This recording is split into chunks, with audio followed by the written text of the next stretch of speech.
students, welcome again. Myself Puneet, as you all know me.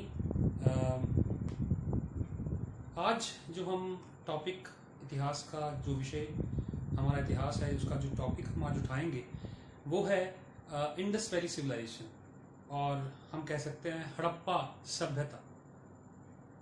आज विस्तृत तौर पर हम इसके बारे में जानकारी हासिल करेंगे कि कैसे इस सभ्यता का जो क्रोनोलॉजी है, कालानुक्रम है और इसका जो विस्तार था और इसके पतन के जो कारण थे उसके बारे में हम इस वीडियो में आपसे आज बात करेंगे।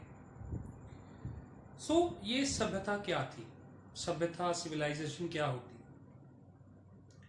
बहुत समय तक हमें यह मालूम नहीं था कि भारत की गोद में बहुत ऐसी प्राचीन सभ्यताएं दफन हैं जिसके बारे में जानकारी हमें तब प्राप्त हुई जब यूरोपियन जो लोग हैं वो भारत में आए। जब यूरोपियन और अंग्रेज भारत में आए तो जैसे जैसे उन्होंने खुदाई शुरू की, अब ये खुदाई सभ्यताओं की खोज के लिए शुरू नहीं थी हुई, ये शुरू हुई थी जैसे हम कह सकते हैं रेलवे लाइन बिछाने के लिए।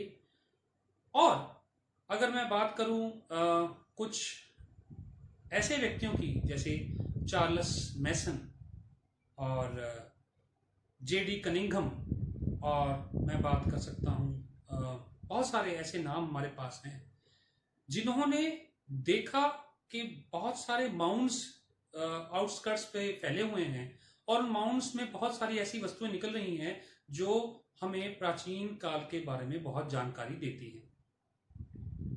क्योंकि उस समय तक भारतीयों का जो ध्यान है इस तरफ केंद्रित नहीं हुआ था, इसलिए हमें इस सभ्यता के बारे में बहुत ज्यादा शुरुआती दौर में पता नहीं था।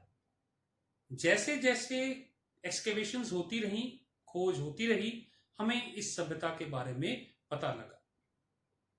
क्योंकि ये सभ्यता शुरुआती दौर की अगर हम बात करें तो सिंधु घाटी सभ्यता इसलिए कहते हैं क्योंकि ये सिंधु नदी के इर्द गिर्द इसकी बस्तियां बहुत पाई गई और इसीलिए इसको नाम दिया गया इंडस वैली सिविलाइजेशन। परंतु इसका सबसे बड़ा नगर जो हमें पहला नगर जिसकी खोज की गई हड़प्पा, और हड़प्पा के नाम से इस सभ्यता को हड़प्पा सभ्यता भी कहा जाता है।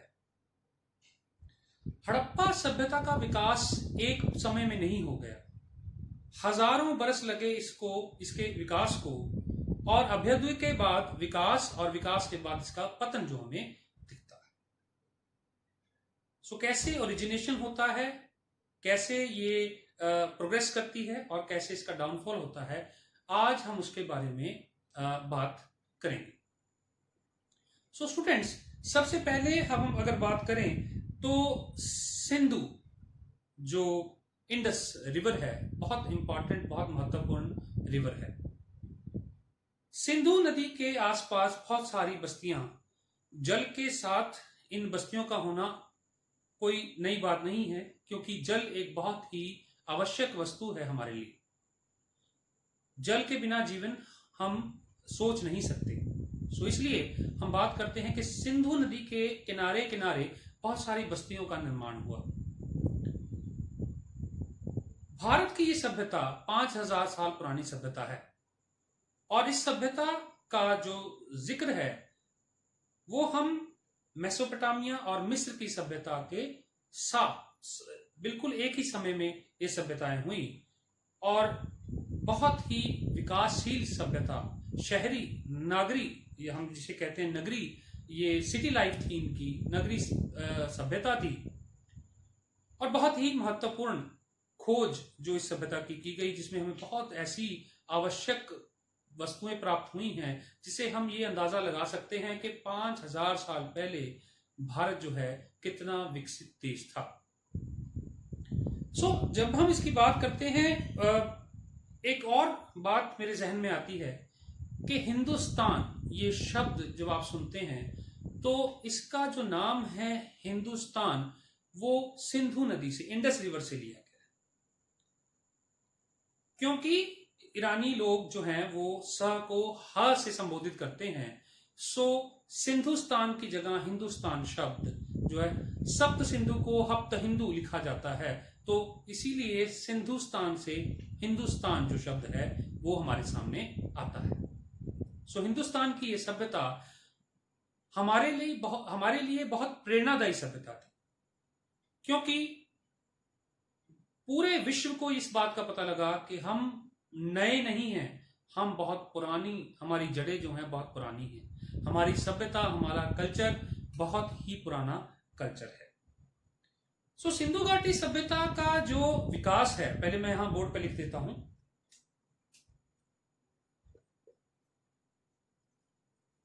हड़प्पा सिविलाइजेशन, इसका जो विकास है उसके बारे में बात करें। अब नॉर्दर्न मोस्ट साइट कौन सी है, तो यहां है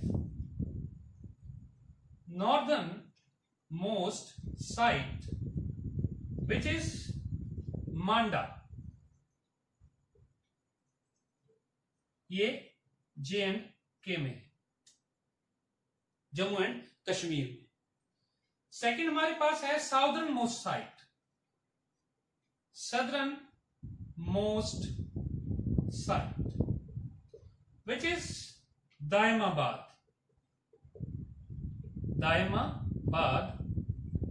जो महाराष्ट्र में है। तीसरा हमारे पास है western most site,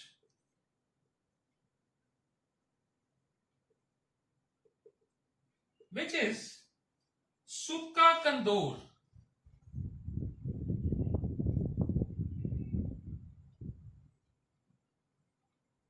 which is in Pakistan.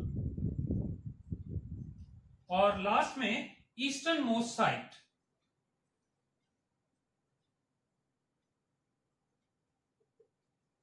Which is Alamgirpur,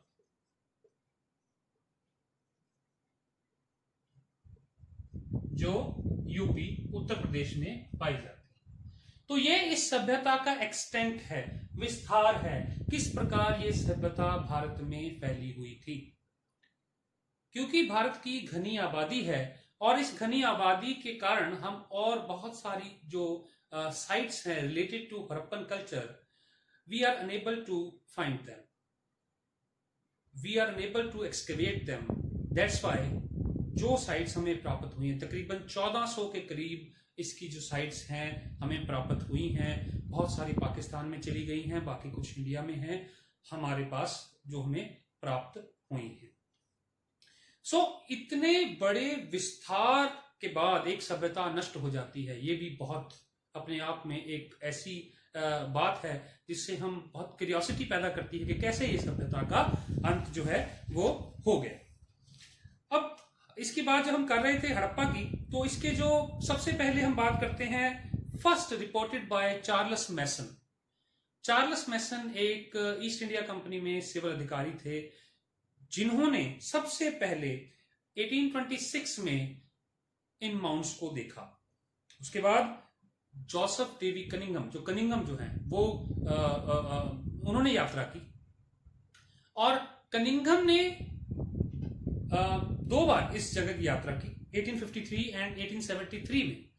और इस दौरान उन्होंने जो माउंट्स देखे, जो चीजें उन्हें प्राप्त हुई, तो उन्होंने इस पीरियड को जोड़ा सिकंदर महान के पीरियड से, यानी अलेक्जेंडर द ग्रेट के पीरियड से। उन्होंने इसका जो है रिजेम्बलेंस जो है उनको लगी कि ये सिकंदर महान का पीरियड जो है हो सकता है।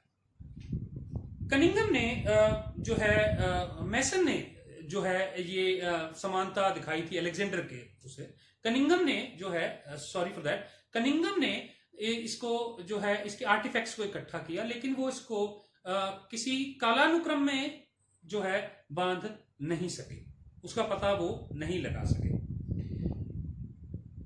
कई कहानियां उस समय प्रचलित थी। एक कहानी जो विलेजर्स ने उनको सुनाई कनिंघम को, वो कहानी थी कि एक पुराना नगर हुआ करता था और उस राजा की दुष्टता के कारण इस नगर का अंत पतन जो है वो हो गया।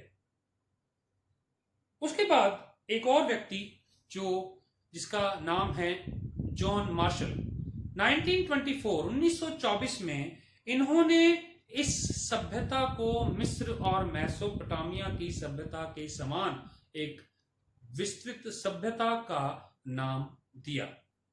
बहुत सारे रिसर्च पेपर पब्लिश किए गए और उसके बाद ये पता लगा कि किस प्रकार जो है ये सभ्यता इतनी विस्तृत सभ्यता थी, जिसे हम हड़प्पा सभ्यता या इंडस वैली सिविलाइजेशन के नाम से जानते हैं। हड़प्पा की खोज दयाराम सानी जो एक्सकेवेटर थे भारतीय, जिन्होंने 1921 में हड़प्पा नगर की जो है वो खोज की, एक्सकेवेट किया। और इसकी जो प्राचीनता है, जैसे मैं आप पहले बता चुका हूं कि मिस्र या मेसोपोटामिया के प्राचीन नगरों से इसकी तुलना जो है वो की जाती है। बहुत सारी वस्तुएं, बहुत सारी ऐसे मॉन्यूमेंट्स हमें प्राप्त हुए हैं, ऐसे जो है आर्टिफैक्ट्स हमें प्राप्त हुए हैं, बहुत सारे ऐसी लोकेशंस हमें प्राप्त हुई हैं जिससे हमें पता लगता है कि वे कितने विकसित सभ्यता के रूप में हमारे सामने प्रस्तुत होती है। फॉर एग्जाम्पल, हमारे पास 6 अन्न भंडारण गृह हमें प्राप्त हुए, 6 ग्रेनरीज जो हमें यहां प्राप्त हुई है। सिंगल रूम क्वार्टर, जो लोग काम करते थे उनके रहने के लिए सिंगल रूम क्वार्टर्स भी हमें यहां प्राप्त हुए। अब इसमें हम एक बात मैं यहां पर और बताना चाहूंगा कि एक सिंधु घाटी सभ्यता के जो नगर हैं, जो हड़प्पा सभ्यता के जो नगर हैं, ये 2 भागों में मोस्टली डिवाइड किए गए हैं, अपर एंड लोअर पार्ट। इनमें एक नगर आता है धौलावीरा जो 3 पार्ट्स में डिवाइड है। बाकी तकरीबन बहुत सारे नगर, मोस्ट ऑफ दी सिटीज जो हैं वो 2 हिस्सों में विभाजित पाई जाती है। Recently archaeological survey of India की एक रिसर्च के मुताबिक ये पता लगा है कि हरियाणा का भिराना इलाका, जो भिराना मैं लिख देता हूं यहां पे,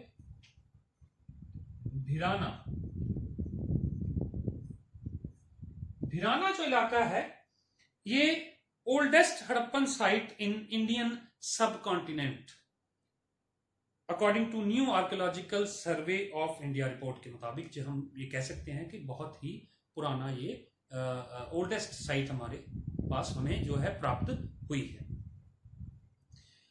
बहुत सारी अदर फाइंडिंग्स हैं, बहुत सारी चीजें हमें यहाँ प्राप्त होती हैं। फॉर एग्जाम्पल, हमें शिवलिंग के अवशेष भी यहाँ प्राप्त होते हैं और मातृ देवी के बारे में भी पता लगता है। प्रकृति देवी, मातृ देवी, जिसकी रिजेंबलेंस हम करते हैं प्रकृति से, जिसकी योनि से एक बेल निकलती दिखाई दे रही है, जिसका अर्थ है कि मातृ देवी यानी प्रकृति हमें जो है किस प्रकार परिपूर्ण करती है, किस प्रकार हमें अन्न देती है, किस प्रकार ये फर्टाइल है, उसका जो हमें ज्ञान यहां से प्राप्त होता है। हमें यहाँ पे शीशा, कॉपर स्केल और श्रृंगार बक्सा भी प्राप्त हुआ है। औरतों के लिए बड़ी इंपॉर्टेंट जो है ये वस्तु हमें प्राप्त हुई है। इसके अलावा हमें कई क्योंकि ये कांस्य युग था, जैसे पिछले लेक्चर में हमने बात की थी कि तांबा और टिन को मिलाकर कांसा धातु की जो है वो निर्माण किया गया था इंडस वैली सिविलाइजेशन के दौरान, तो उसमें ये कांसे की बहुत सारी वस्तुएं हमें जो है यहाँ प्राप्त हुई हैं। अब आगे बढ़ते हैं। जैसे मैंने आपको पहले बताया था कि एक समय के दौरान ये सभ्यता विकसित नहीं हुई, बहुत समय लगा ये सभ्यता, इसको हम 3 फेजेस में बांटते हैं। एक अर्ली फेज है, शुरुआती दौर है, एक विकसित फेज है और एक पोस्ट हड़प्पन पीरियड है, जिसमें ये सभ्यता का अंत हुआ और ये कैसे डिक्लाइन की तरफ आई।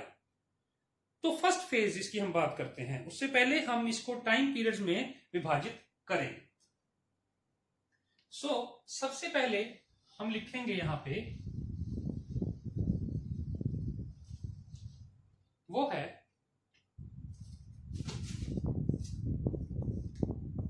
5500 BCE से 3500 BCE तक। इस समय दौरान जो पीरियड था, जो काल था, वो था Neolithic period. Neolithic period Hindi में अगर कहें तो नवपाषाण युग। अब जैसे कि हमने जब सोर्सेज पढ़ रहे थे तो हमने उसमें लिथिक पीरियड के बारे में भी बात की थी। तो न्यूलिथिक पीरियड जो है वो है नवपाषाण युग, जिसमें इंसान बहुत डे बाय डे जैसे वो तरक्की कर रहा है, जैसे वो अग्रसर है तरक्की की तरफ, उन्नति की तरफ अग्रसर है, उसके बारे में हम बात करते हैं। अब इसमें सबसे इंपॉर्टेंट जो हमें साइट मिलती है वो है मेहरगढ़, जिसके बारे में हमने शायद पहले भी बात की हो, लेकिन बहुत इंपॉर्टेंट साइट है। बलूचिस्तान में हमें एक साइट मिलती है, इसे हम कहते हैं मेहरगढ़, और इसे हम कहते हैं ब्रेड बास्केट ऑफ इंडिया। ये पहला ऐसा नगर था जिसमें बहुत विशाल तौर पे हम ये कह सकते हैं कि खेती का जो अनुसरण है वो किया गया है, खेती की गई है, और इंसान जो शुरू में खाना बदोश की तरह रह रहा है, ट्रैवलर है, और उसने अपने आप को सीडेंटरी लाइफ में शिफ्ट किया है। ये बहुत ही इंपॉर्टेंट जो हमें गेन हुआ है इस पीरियड में, हम उसकी बात करते हैं। इसमें किली गुल मोहम्मद, मेहरगढ़ में जैसे बता ही चुका हूं, और अमरी जैसी बस्तियां शामिल हैं। इसमें हमें कैटल ग्रेजिंग के बहुत सारे एविडेंस मिले हैं, एग्रीकल्चर के बहुत सारे एविडेंस मिले हैं, फसलें कई तरह की प्राप्त हुई हैं, और इसके अलावा हमें इसमें मिट्टी के बर्तनों की भरमार प्राप्त हुई है, और ये साबित करता है किस प्रकार मानव सभ्यता दिन ब दिन तरक्की करती जा रही थी। इसके बाद जो नेक्स्ट पीरियड हमारा आता है वो है 3500 बीसीई से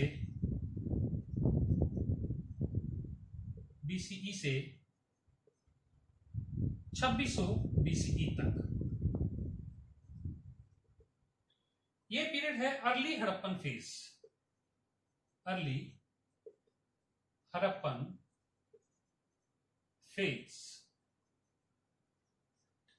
अब अर्ली हड़प्पन फेज वो फेज जब ये नागरिक सभ्यता पूर्णतः विकसित नहीं हुई थी, वो समय जब ये जो है सिविलाइजेशन शुरुआती दौर में थी, उस दौर की हम बात करते हैं। हमें तांबे की बहुत सारी वस्तुएं प्राप्त होती हैं, चाक, पॉटर्स व्हील जिसे हम कहते हैं, वो हमें प्राप्त होता है। हल का प्रयोग इन्होंने किया, अन्न भंडारण इन्होंने किया, बहुत सारे सुदूर क्षेत्रों से व्यापार के साक्ष्य भी हमें यहां प्राप्त होते हैं। पीपल, कुबड़े बैलों, शेषनाग, सींगदार देवता आदि के चित्र रूपांकन भी इनकी पॉटरी पर हमें प्राप्त होते हैं। सो ये बहुत ही इंपॉर्टेंट जो है उस समय की हमें जानकारी यहाँ इस समय में प्राप्त होती है। इसका टाइम पीरियड है 3500 बीसीई से 2600 बीसीई। इसके बाद आता है तीसरा पीरियड जो है 2600 बीसीई से 2600 बीसीई टू 1800 बीसीई, और इसका जो है हम कह सकते हैं ये है मैच्योर्ड हड़प्पन फेज, यानी कि पूर्णतः विकसित मैच्योर हड़प्पन फेज। यानी कि ये वो समय है जब बड़े बड़े शहरों का निर्माण हो गया, समान आकार की ईंटें हमें प्राप्त होती हैं विभिन्न जगहों से, तौलने के बांट जिसे हम कहते हैं कि जो बांट जिससे हम तौलते हैं वस्तुओं को, वो बांट हमें एक समान प्राप्त हुए हैं। बहुत सारे मोहरे, मनके, मिट्टी के बर्तन, नियोजित ढंग से बसे हुए शहर और दूर दूर स्थानों तक किया गया व्यापार, उसके बारे में हमें बहुत ही ज्यादा प्रमाणिक जानकारी जो है वो प्राप्त होती है मैच्योर हड़प्पन फेज। और इसके बाद जो हमारा अगला जो टाइम पीरियड हमारा आता है, जो हमारा फेज आता है, वो आता है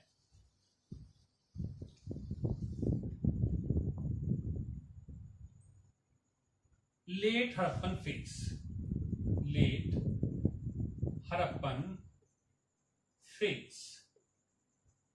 और इसका जो टाइम पीरियड है वो है 1800 बीसीई से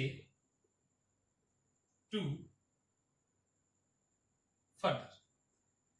सो ये जो 1800 बीसीई के आगे का समय है, वो सारा जो समय है वो उत्तर हड़प्पा काल, या जिसे हम कह सकते हैं late Harappan phase, post Harappan phase जो है उसे हम काउंट करते हैं। अब इसमें क्या हुआ कि बहुत सारे नगरों का अंत हो गया, हमें जो विनियम था, एक्सचेंज था, उसमें डिक्लाइन देखते हैं हम।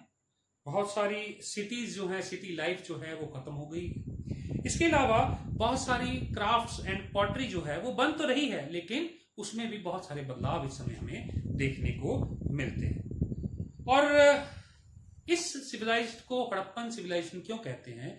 क्योंकि जैसे मैंने आपको पहले बताया है कि एक महत्वपूर्ण नगर जिसकी सबसे पहले खोज की गई, उस नगर के नाम से इस सभ्यता को उसका नाम दिया गया है, हड़प्पन सभ्यता। हड़प्पन सभ्यता की जब हम बात करते हैं तो 3000 बीसीई में जो विकसित सभ्यताएं थी उनमें इसका शुमार जो है हम करते हैं। बहुत ही इंपॉर्टेंट जो है हमारे लिए सभ्यता पाई जाती है। और बहुत सारा, जैसे आपको पता है कि आज़ादी के बाद हमें इसकी जो कीमत चुकाई, हमने देश का बंटवारा हुआ और बंटवारे में बहुत सारी जो साइट्स हैं वो चली गई हैं, जैसे हड़प्पा है, मोहनजोदारो है और बहुत सारी ऐसी सुक्कागंदोर ऐसी साइट्स हैं जो चली गई हैं पाकिस्तान में। और इनकी जो है इसीलिए हमारे पास जो साइट्स रह गई हैं, जैसे हरियाणा में बनवाली है और बहुत सारी ऐसी साइट्स हैं, रोपड़ है जो है हमारे पास हमारे नज़दीक। तो ऐसी बहुत सारी साइट्स हैं जो बड़ी इंपॉर्टेंट साइट्स हैं इंडिया में, लेकिन बंटवारे की वजह से बहुत सारी साइट्स जो हैं वो पाकिस्तान में चली गई।